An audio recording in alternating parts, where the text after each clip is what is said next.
this conference opened up with 6 different talks about the class struggle right here in the Southwest, the ecological struggle and water crisis, immigrants' rights, native liberation and self-determination, nuclear weapons and waste, the teachers' rebellion, and the struggle of service workers.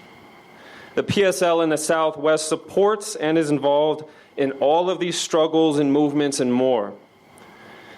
We heard about U.S. imperialism and its turn towards confrontation with Russia and China, the U.S. war danger against Iran and Korea, and its efforts to roll back progressive movements and revolution in Latin America. The PSL is at the absolute forefront of mobilizing American people to resist imperialism. We talked about all that, and we talked about much more. So, what do we do now? What is the number one task of revolutionaries? I'm assuming there's some revolutionaries in this room.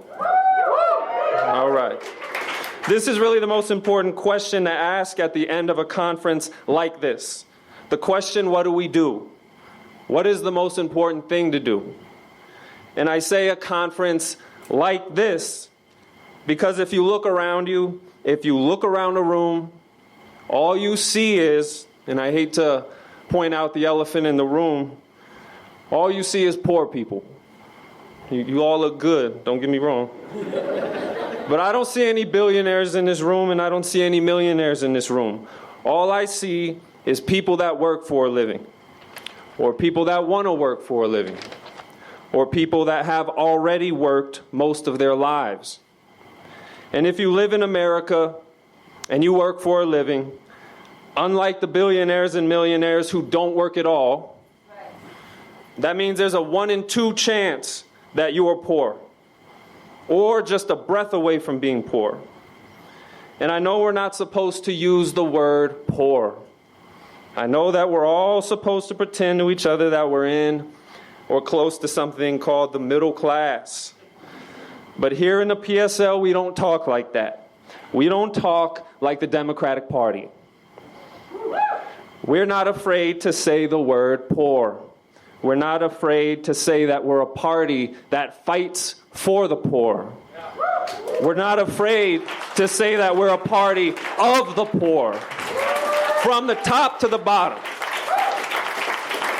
The PSL doesn't talk about this layer called the middle class, because in reality, there's only 2 classes, and it's been said today.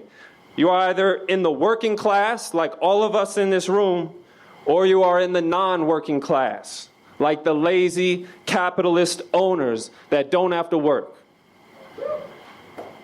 These are the people that say they let their money work. But money doesn't work. Just try it. Go put a pile of money on a log and see if that log turns into a table. Money does not work. What they mean is they hire people like us to do all the work, and then they keep all the profits. That's their secret. That's how they make their money without moving a muscle. We work and they own. So we're the working class. And most of the working class in America is poor. And when poor people spend 5 hours at a conference, they want to know what they're supposed to do next. I mean, poor people don't go to political conferences because they want to hear something interesting and then go home and do nothing, right? Right? Right.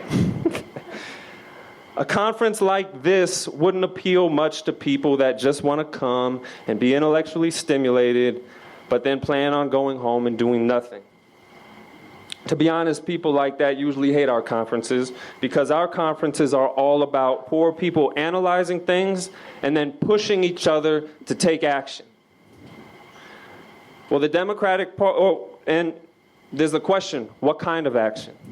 What kind of action are we talking about? The Democratic Party is out there trying to grow just like the PSL is, and the action they're telling people to take is simple. Go elect more Democrats in November. They want poor people to continue to bow before the billionaires that are in charge of the economy and then ask for a few crumbs. That's the orientation of the Democrats. The PSL's orientation is different. The Democrats want us to lobby the billionaires, to leave the billionaires in the driver's seat and then have us try to lobby them to do what's right for the people in our communities and the planet, and then keep our fingers crossed that something happens. Sometimes you hear a Democrat try to sound bold and say we need to hold those in power accountable, and the billionaires are the ones in power.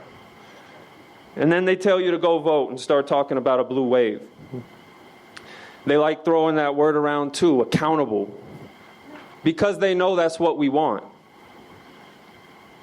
But have you ever seen a Democrat hold a billionaire accountable? Has anybody seen a Democrat hold a billionaire accountable for anything? That's because no one's ever seen that. And the reason why you've never seen it is because the Democrats are either billionaires themselves, or they're connected to billionaires, or they want to be connected to billionaires. They're not for poor people like us taking independent action. When it comes to politics, they're for poor people begging rich people.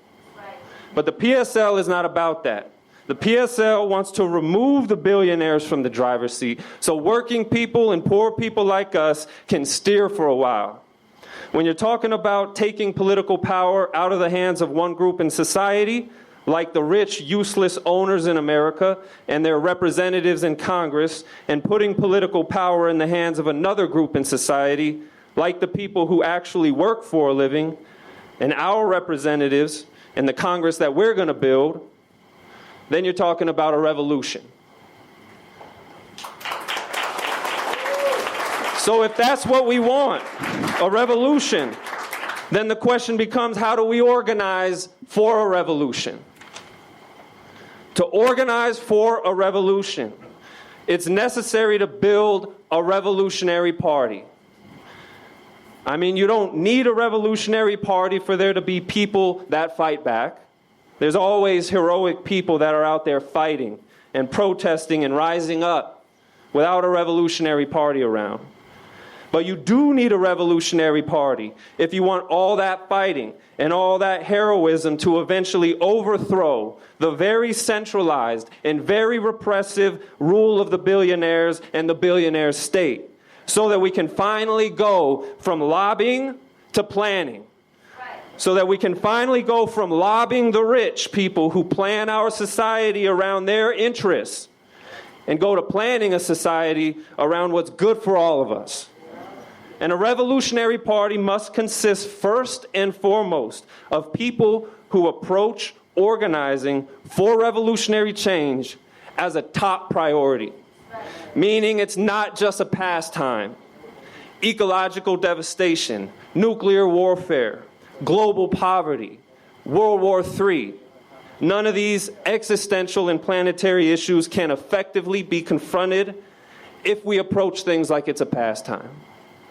A revolutionary party must consist of people who approach the work of organizing for revolutionary change with professional skill and professional competency. It's not enough to have strong political and socialist convictions. To be effective, we need trained and talented organizers, which is what the PSL specializes in producing. As you've seen over the last 5 hours, the PSL all over the Southwest and the country specializes in training working people to become activists. Not just any activists, activists with a high professional standard. The PSL trains restaurant servers, transport workers, dog food salespeople, construction workers, janitorial workers, manufacturing workers, customer service, retail workers, military service people, you name it. Everyone except the cops. We specialize in training workers not just to be people, that hold a radical set of politics personally, but organizers for revolution that strive to meet a professional standard with a professional level of competence. You can see for yourself here today that when the PSL organizes a conference, it's not headlined by big fancy movement celebrities. It's headlined by working and poor people, actual activists that are on the ground every day doing the nitty-gritty day-to-day work. None of us had the skills we had coming in. The party has developed the skills that you see in the people around you. And where individuals brought skills into the party has worked to amplify and develop them even further. Everyone's expertise comes together, and that's the strength of a party. The whole priority of the PSL when it comes to rebuilding the socialist movement in the heartland of world imperialism is to train the organizers we need to build an organization that can revive a socialist mass movement in the United States. And that's really what this is all about. Building a movement of millions, a mass movement that has a unified political vision, a mass movement that has a national basis, a mass movement that knows where it's going. And we in the PSL hope we have made a case today, if you're not already a member, that resonates with your own experiences, that the direction we need to go is towards socialism. And what we are saying is that a socialist mass movement can only be revived, that one of the preconditions for its revival is the training of more dedicated socialists. And to come full circle, that is the number one task of revolutionaries today, to build a revolutionary organization full of professionalized organizers. We are not afraid to say that. We are not shy about saying that. And we have to say that the main way to do that is to join a revolutionary organization yourself. That's why, if you are ready to act, if you're done being in a party led by the rich, or being on your own, if you're ready not just to go home tonight and be confused about what to do next, then join the PSL. Fill out that slip in your registration packet and put it in that big red box in the back. You can't miss it, it's right there. If you do that, then you won't have to worry about going home tonight all frustrated because you don't know what to do next. Frustrated because you went to a good conference, but what do you do next? Because what is going to happen next is that one of the young PSL organizers, just like the ones you've seen on stage and off the stage tonight, is going to call you and text you in the next 48 hours, and they're going to set up a meeting and explain how you can join a revolutionary organization like the PSL. They're going to explain how you can get active with that organization, and they're going to explain how you can get involved in all the campaigns and struggles taking place in the Southwest. We can't wait for the moment when we cross some planetary ecological tipping point like climate change to start then building a revolutionary party.